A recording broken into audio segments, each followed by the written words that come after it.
Happy Frugal Friday. Welcome back to the channel. I'm Kate and today I'm sharing 10 frugal tips for winter. Cause listen, it's all fun and games and cozy winter vibes until that first heating bill shows up and we're like, oh my goodness, I should have budgeted for this a little bit better. So if you want to stay warm, save money, and live the frugal life, you're in the right place. Let's get into it.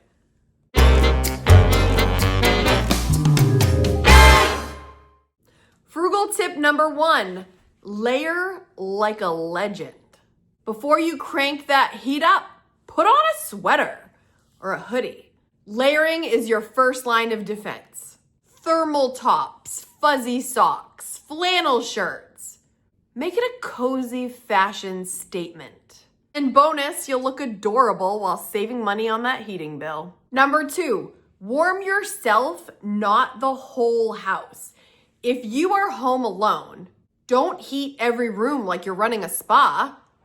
Although, that does sound kind of nice. Warm you instead of wasting energy heating the air around you. My absolute favorite thing that I purchased last winter was my heated mattress pad. Now, I know my perimenopausal and menopausal women probably just threw a shoe at the screen and said, how? Because I know there's a lot of pushback when it comes to the temperature of when we're sleeping, right? That cozy, warm bed is, I've never looked forward to going to bed more than with this thing on my bed. So it's got 2 controls. If you have 2 people, it's just me. But if you have 2 people sleeping in the bed, they can control each side. So you don't have to fight with your partner about how hot or cold, because one side can have no heat and one could be cranked if you want it. And also, I'm a big fan of that one leg out. I still have a fan running in the winter lightly, by the way. I need that sound, that white noise. I don't know about you. Let me know. Are you a white noise person? But I will be so cozy and warm under the blankets and I'll just like jut one of my feet out just to get that air. And then it gets too cold and I've got to put it back in. And for those of you that are like, oh, then you're wasting money on electricity. Don't you worry. I Googled it. And Google says a heated mattress pad does not cost a lot in electricity. It's an energy efficient way to stay warm that typically adds only a few cents to your daily energy bill. Totally worth it. They are relatively low wattage, similar to a lamp, and consume far less energy than heating an entire room. And like I said, you can heat either side. And if you're alone, you don't have to listen to anyone snoring. It's beautiful. You can also just like preheat your bed and turn it off if you want, or there's a timer. You guys, this thing is awesome. I'm gonna leave the link down below. I don't suggest things that I don't love, and I love this thing. It has made my winters so much better. So it's an investment, but I think overall, you don't have to heat so many things if you're just heating your body at bedtime. Oh, it's so great. I also have a friend who swears by her heated electric blanket. So if she's just watching her shows at night on the couch, she'll just have that on her and not have the heat cranked in the house. Oh, so worth it. And by the way, also, if you're a person, so you guys know I have a desk job during the day, but I'm also doing choreography for like our school musical and stuff. I'm kind of sore from like the dancing and the sitting at my desk, and that heating feels so good on my back at bedtime. Right, Slate? Slate also very much enjoys it. Don't let him tell you any differently. He likes to cuddle up. It's extra warm. He's a huge fan. Number 3, rethink your routine in the winter. Possibly dropping the thermostat, some degrees before you leave for the entire day. Fewer car trips, cozy nights in. Winter is the perfect time to slow down. I know it's way easier said than done, but slowing down your routine, it will not only save you money, it'll also save you a lot of stress. Number 4, cook at home and let the heat of your stove do double duty, because winter's the time for soups and casseroles, stews, Oh, doesn't it just sound so cozy and wonderful? And if you are making your food at home, obviously you're gonna save a ton of money, but also it can heat the house a little bit. You know, like in the summer, you don't even want to turn your stove on. It's so hot. It's the opposite in the winter. It's a beautiful thing. Number 5, in the winter, you guys, this is my favorite one. Enjoy your mortgage. Yep, you heard me. Enjoy that mortgage. You work so hard to pay for what you have, right? For these walls around you, for the furniture, for that electricity you're paying for, your heat. Enjoy the fruits of your labor by staying home and enjoying your mortgage or your rent. Get every cozy bit of value that your home brings to you. Instead of going out and spending money, invite some friends over, have a game night, pile up under some blankets, binge watch an amazing show, enjoy each other's company. Frugal living is all about appreciating what you already have. You got a roof over your head. You've got a cozy home that you have made your own. Enjoy it. Stay there. Light that candle. Make a cup of hot chocolate and say, you know what?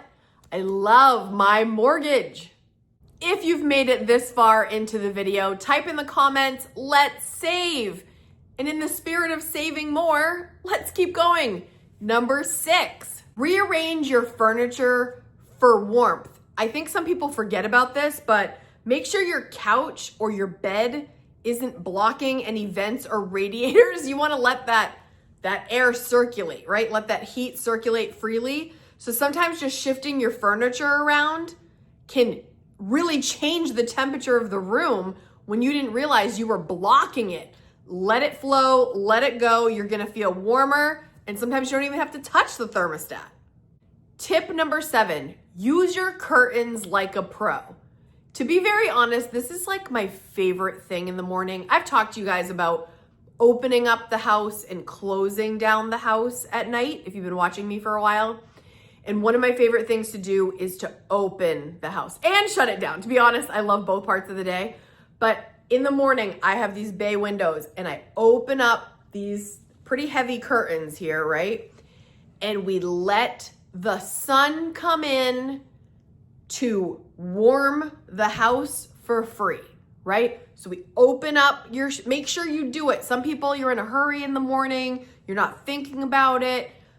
Open up your curtains. Let that sun come and freely heat your home at a cost of 0, right? And then once the sun sets, you want to button it up, right? You want to close it down. And again, this is a step, very small, but some people forget because you're in a hurry. You don't have time in the morning, which is also why I recommend a short frugal routine. I've talked about that in previous videos also. But button it up, shut it down, close it down, and that will help with the drafts coming in if you've not sealed your windows well, etc. But make sure to do that too. But close it down at night. It'll keep the house warmer, keep the heat in. Heavy or insulated curtains can make a huge difference. It's like putting a sweater on your house. Number 8 is to warm yourself from the inside out. Yes. Hot tea, coffee, hot cocoa. Oh, that is like one of my favorite moments is when we whip out the hot chocolate for the season. Me and my son, we love to make some hot cocoa, sit down. We haven't put a tree up yet. We're not there yet, but it's coming. And that soft light over hot chocolate is just precious. But when you're drinking those hot fluids, your body warms up and that can help keep you warm. Number 9 is to practice mini no spends. Okay, so we are doing no spend January again in 2026. So this coming January, we are doing no spend January as a channel. No, we will not peer pressure you into it, but it's a great time. It's one of my favorite times of the year. We all come together as a frugal community and we really cheer each other on to kick off the new year in a no spend month, okay? The other thing I wanted to tell you is there was a little bit of a debate this year if I was gonna do no spend January or February. So I kind of did a happy medium, all right? We're doing no spend January because a lot of people, they just like the tried and true tradition, which is great. But what we're gonna do, and this is, the name of it is thanks to one of my long-term K-Squad members, Val. Val said, let's do Freeze It February. What is Freeze It February? You're gonna have to subscribe and find out. I'm gonna talk about that later. It's not quite time yet to talk about Freeze It February, but Freeze It February is gonna be a thing this year, okay? So stay tuned, hit subscribe, hit the like button if you wanna hear more about Freeze It February as time goes on. But the point of this tip is, if you've never done one before, you might think a no spend sounds like a nightmare, and it is not. It is not at all. But you could start practicing smaller periods of time to get you ready. So you could do no spend day. I often do no spend Sundays. That's very common in my life. I don't spend money on Sundays. You don't have to do Sunday, you can do any day. You could have a no spend weekend. You could have a no spend week. And what that is about is you still pay your bills, all the normal things, but you're not buying extras. You're not buying clothes. You're not going to the movies. You're not getting dinner out. You're cooking at home and no extras. And as always, you can always make your own rules that apply most to you, that's going to give you the most progress. But you could practice these little mini periods, mini no spends as needed or as wanted leading up to no spend January. Number 10, start to plan for next winter. Frugal people plan ahead. Are you a planner? Let me know. Are you a planner? Are you a person that likes to think 12 steps ahead? I know as a mother, I know as a single mother, I'm like 20 steps ahead because I'm always thinking, what do I have to do next? And thinking about winter things, boots, gloves, hats, snow pants, all the things. A little later in the winter, they're gonna go on clearance. So if you can think ahead, or when we are saving no spend January, Freeze It February, those deals come in probably end of February, beginning of March. So be thinking, what do I need for next year? It's just a way to think ahead and have what you need and get things at a discount. That's something to think about every season, right? When things go on clearance, we spring into action for the things that we need only, or really want, and it's in the budget. Quick recap, because you know I love a recap, and you guys tell me you love a recap, so here we go. Number 1, layer like a legend. 2, warm yourself and not the entire house. Number 3, rethink your winter routine. Number 4, cook at home, use that heat. Number 5, enjoy that mortgage. It's a good time. Number 6, rearrange your furniture for warmth. Number 7, use your curtains like a pro. Number 8, keep those hot drinks on repeat. Number 9, practice mini no spends. And number 10 is to plan ahead for next winter. There you have it. 10 frugal tips for winter that you can use to save thousands this winter and reach your financial goals. What's your favorite frugal winter hack? Leave it down below in the comments. If you enjoyed this video, I'm gonna leave you another one to watch right here next. As always, thank you for being here. Join me next week for your weekly dose of frugal inspiration. Bye, guys.